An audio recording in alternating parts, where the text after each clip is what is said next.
Hello everybody, today I'm going to be talking to you about this really cool product, and although it looks like a weapon out of one of the Alien movies, it's actually the evolution of the monopod.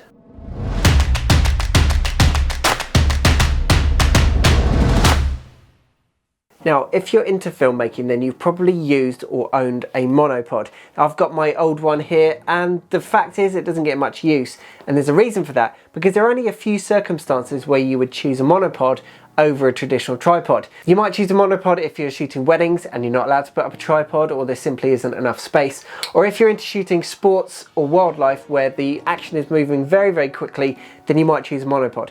But the problem with the old design is they don't stand on their own. You let go of them and they'll fall over, so you end up putting them on the floor or leaning them against something with your camera attached to it, and that's why this doesn't get much use. But this is where the new monopod design is different. It's got 3 feet of its own.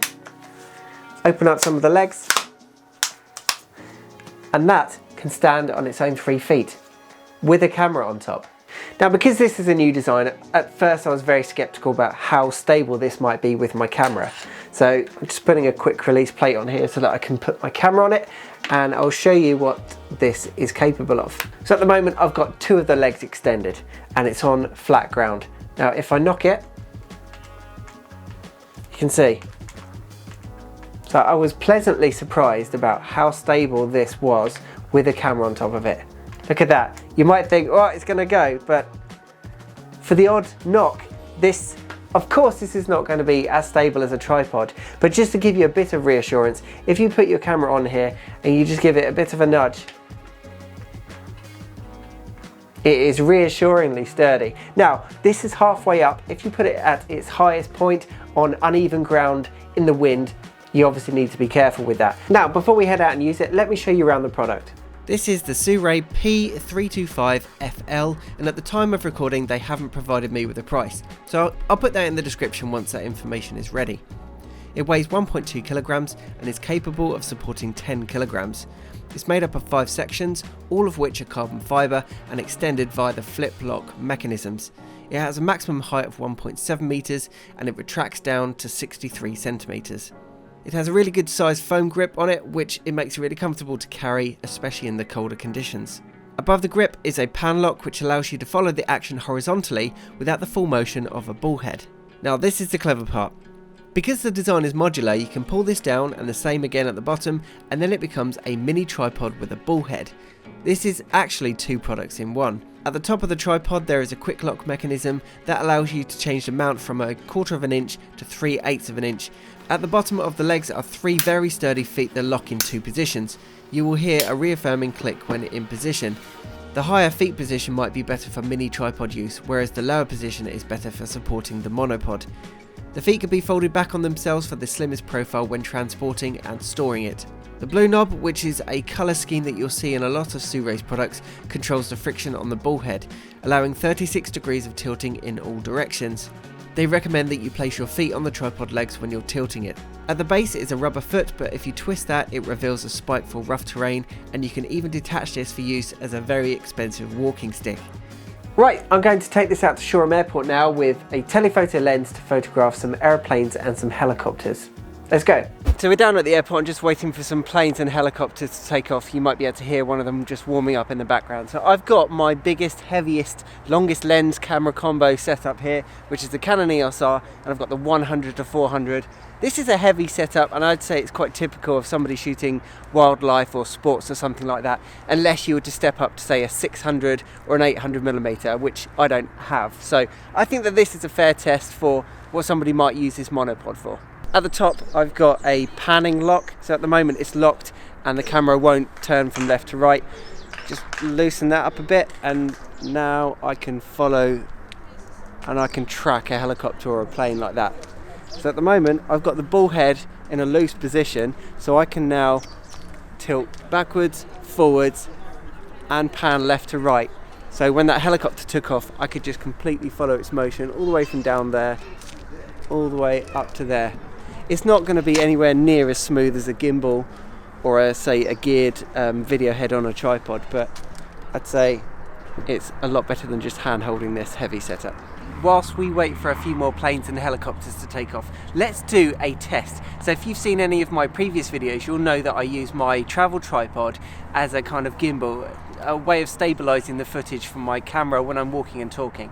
So is this going to replace my tripod for essentially using it as a gimbal? Now, it might come down to one thing, and that is speed. So let's do a side by side. How quickly can I get a tripod set up to put my camera on, and how quickly can I put the monopod up? Right, let's do the tripod first. Okay, start the timer, go.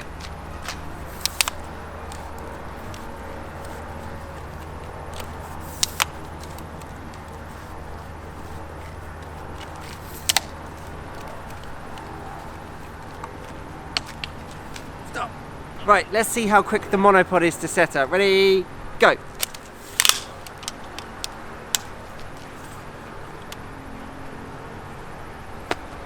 Right, so I've been using this for about 6 weeks, and I can only think of one thing that I might improve on, and that is the ball head. It's got this friction lock on it, so essentially if you want it to be vertical, then you just tighten that up, and depending on how high and the camera load that you've got on the top, that might be absolutely comfortable. If you loosen it because you want the complete movement, then that's absolutely fine. You just loosen that and then you've got that freedom. However, as you can see here, in order to do that, you've got to leave your camera up there, kind of support it here, and then you're doing this by hand. And I think if I had my own way, I think I would rather be up here with the heavy equipment and use my foot somehow to kind of trigger that tightening or loosening of the ball head. So I think that's my only suggestion for an improvement on this.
Look at the fog that's come in, totally grounded all of the planes. So whilst I've got a gap in the clouds, I've got my daughter Chloe who's filming me.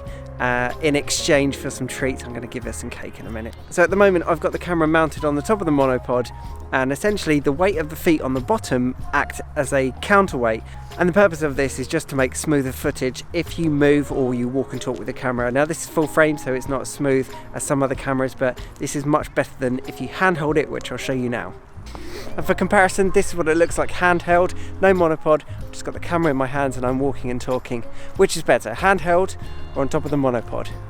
And of course, when you're not moving, you can just extend the legs. At the moment I've got it sitting on the ground, so the weight of the camera is now irrelevant. What I would say is, if you're a bit wary of uneven ground, then obviously it comes with a wrist strap, so I'd highly recommend you just hold on to that. Planes here are done because the fog is just coming in quite thick now, so why don't we head out somewhere a bit more challenging for this. Let's go to Seven Sisters.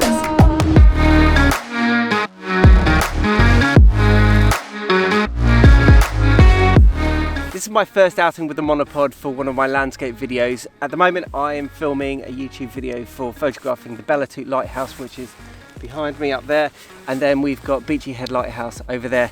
And as you can probably see, I'm on a significant hill. That might concern you if you're thinking about, can I put my camera and trust it on a monopod with 3 little feet on it? So as you can see here, this is a significant hill, and the hill is always changing. I've obviously got this on the lowest setting at the moment, and secondly, there is 0 wind, so you've just got to gauge the situation, whether you feel comfortable with that. Let's do something stupid and put it at its highest setting. If you got the camera up there, then I would strongly recommend holding on to that, but essentially there's no wind right now. I've got that roughly vertical, I think providing that you're sensible and you keep an eye on your gear and the wind conditions, you can literally just reposition that. When I want to put this camera down, I'm quite comfortable that I could just adapt it, make sure it's vertical. Yeah, I'm happy with that. In terms of what I want to use this for making YouTube videos, I would say that's a pass in my books. Right, next chapter.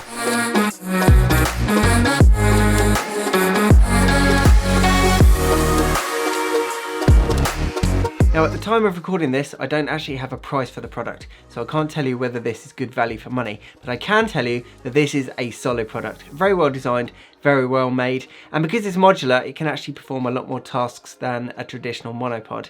If you're thinking about getting one of these for video, then it's considerably quicker than setting up a tripod, 3 times quicker in fact. Now, as you probably saw from the airport videos when I was following some airplanes and some helicopters, I was actually throughout the morning getting better and better. So it's just a case of practice. I'm not used to using a monopod for following action and making video, but I think towards the end of the morning, the video footage was actually looking quite smooth. If you're solely thinking of getting one of these for photography, then the 10 kilogram payload should have you covered there. And other than the suggestion of the ball head being controlled by your feet, I think that this is close to perfection, and I would highly recommend it to anybody looking for a feature-packed monopod. Once I've got the links for the product, I'll put those in the description below. I hope you enjoyed this video. If you do have any questions, let me know in the comments below. Otherwise, thank you for watching. Don't forget to like, subscribe, hit the notification bell, and I'll see you in the next video.